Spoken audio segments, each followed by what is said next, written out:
Assalamualaikum warahmatullahi wabarakatuh.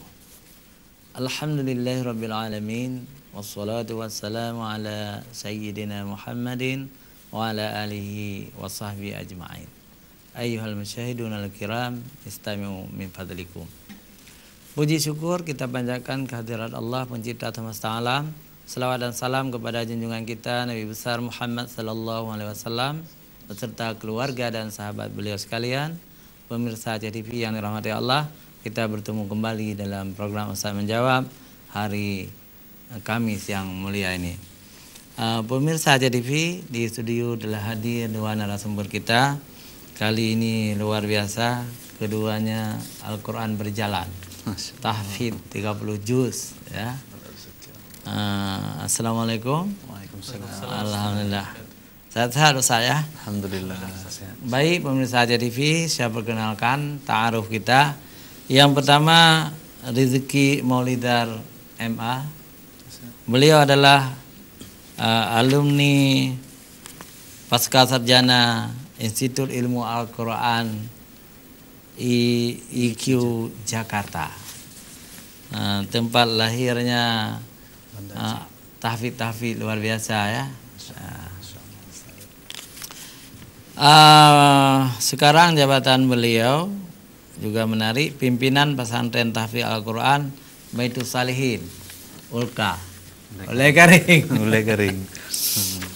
Dia alhamdulillah juga beliau adalah dosen ilmu qiraat Fakultas Usuluddin UIN Araniri Banda Aceh. Kemudian beliau adalah alumni Ma'had Madinatul Quran Jakarta, Ma'had Wadi Mubarak Bogor, dan LIPIA. Ini lembaga ilmu pengetahuan Islam dan Arab Jakarta. Islam dan Arab di Jakarta. Jadi alhamdulillah luar biasa, kebanggaan kita orang Aceh sekarang ini. Dan satu lagi yang paling kanan dari layar kaca ya, Muhammad Sayuti. Beliau adalah juga sekarang ini kepala pengasuh dari PTQ Pesantren Tahfidz Al-Quran Masjid Jami Ulai Karing juga, Baitul Salihin Ulai Karing. Juga beliau salah seorang imam yang sangat disukai oleh orang-orang muda sekarang ini. Profesinya ya di samping imam juga pendidik. Banyak juga kelebihan beliau. Alhamdulillah hari ini menjadi narasumber di Aceh TV di Ustaz Menjawab. Kepada pemirsa nanti kita harapkan agar menelepon atau SMS atau di WhatsApp bertanya kepada dua narasumber kita yang sangat langka ini. Kalau Al-Hafidz 30 juz itu langka Ustaz. Orang-orang yang dipilih oleh Allah Subhanahu wa taala. Kalau hari ini kita cari penyanyi dangdut itu mudah. Penyanyi Aceh mudah, tapi mencari Al-Hafidz 30 juz itu tidak mudah. Jadi kita bersyukur kepada Allah Subhanahu wa taala, sudah sekarang itu anak-anak Aceh cenderung, orang tua Aceh cenderung untuk mendidik anak-anak mereka menjadi al-hafidz dan hafizah. Ini adalah kemajuan Islam. Baik pemirsa TV yang dirahmati Allah, kita minta mukadimah dulu sama Ustaz Rizki Maulidar MA. Barang 5 menit silakan. Bismillahirrahmanirrahim. Assalamualaikum warahmatullahi wabarakatuh. Alhamdulillahilladzi anzala al-furqana ala 'abdihi liyakuna lil 'alamin nadhira. Wassalatu wassalamu ala sayyidinal Mustafa nabiyina wa maulana Muhammadin wa ala alihi wa sahbihi ajma'in, amma ba'd. Para pemirsa Aceh TV, akramani wa akramakumullah. Puji syukur kepada Allah Subhanahu wa taala, pada kesempatan kali ini Allah berikan kesempatan kita bertatap muka dalam program Ustadz Menjawab, Ustadz ya. Iya. Semoga program ini bisa terus senantiasa memberikan pencerahan keagamaan, bisa memberikan cahaya-cahaya Islam, menyiarkan agama Allah di bumi Aceh ini. Salawat dan salam selalu kita sanjung sajikan keharibaan Rasulullah Sallallahu Alaihi Wasallam.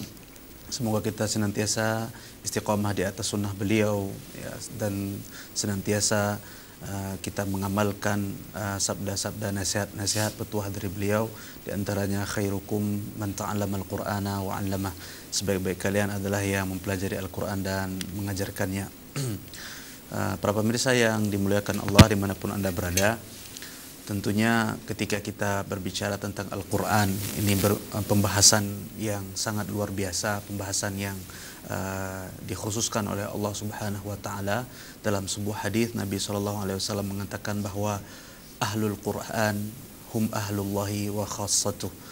Orang-orang yang ahlul Quran, kata Nabi sallallahu alaihi wasallam, mereka adalah ahlullah, mereka adalah keluarganya Allah, orang-orang terdekatnya Allah. Wa khassatuh, kata Nabi, dan mereka adalah orang-orang khusus yang dipilih oleh Allah Subhanahu wa taala untuk menghafal Al-Quran.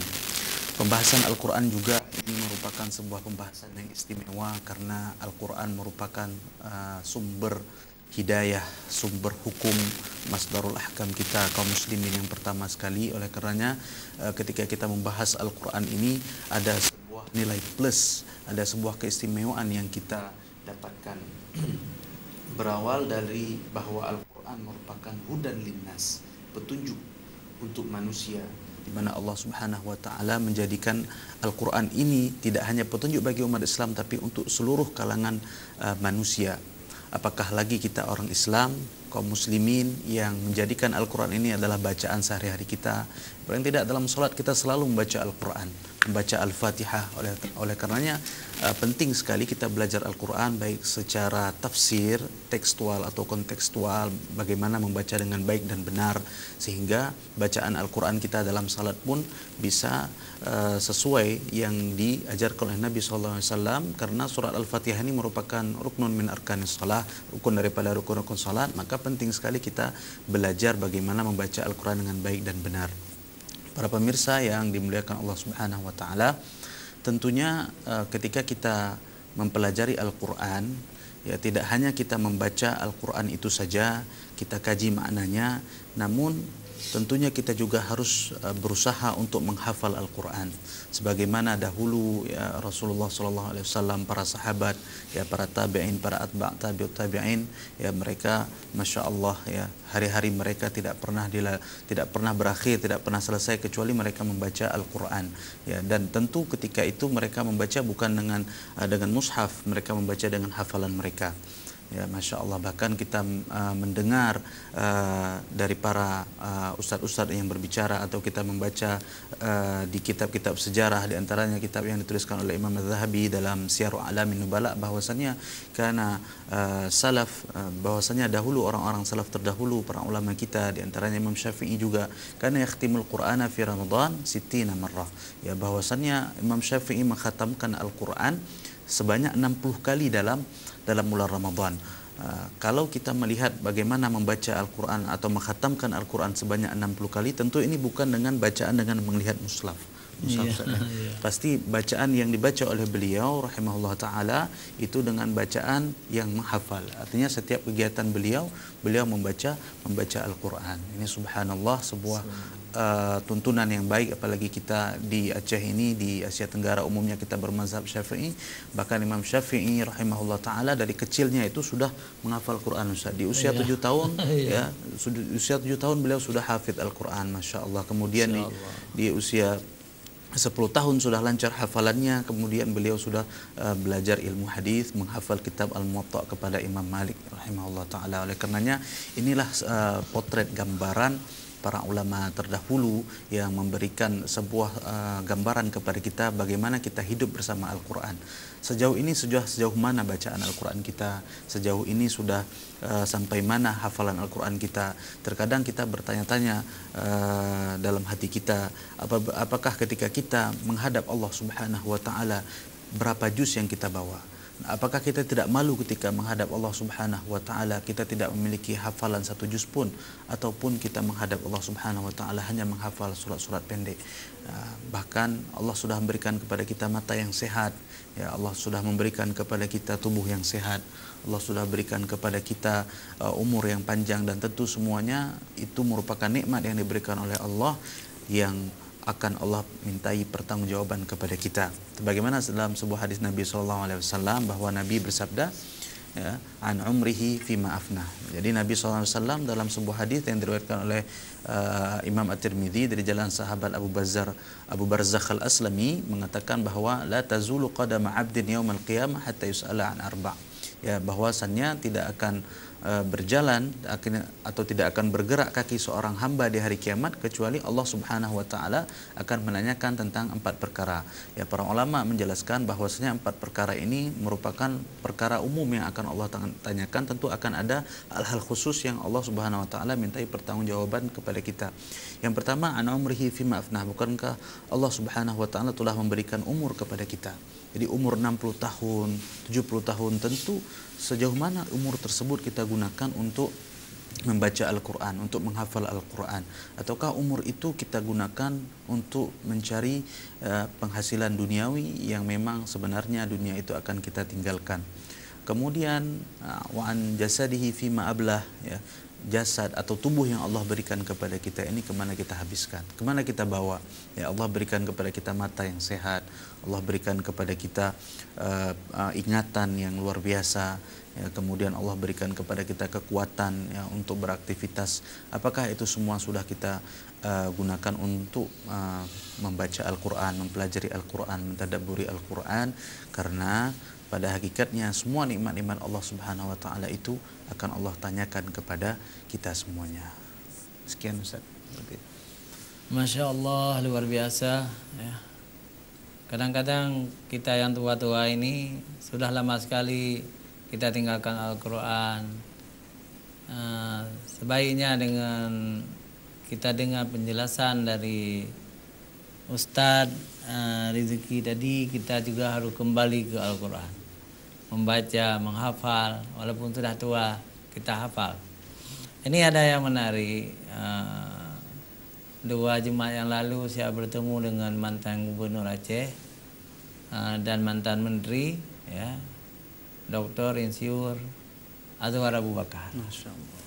Katanya beliau menghafal Al-Quran di rumah, Masya Allah, bersama istrinya, ya. Jadi sambil bercanda saya bilang, Bapak sangat mulia, ya. Nanti kita sambung. Masya Allah, luar biasa. Pemirsa, jangan kemana-mana, kita lanjutkan setelah jeda iklan berikut.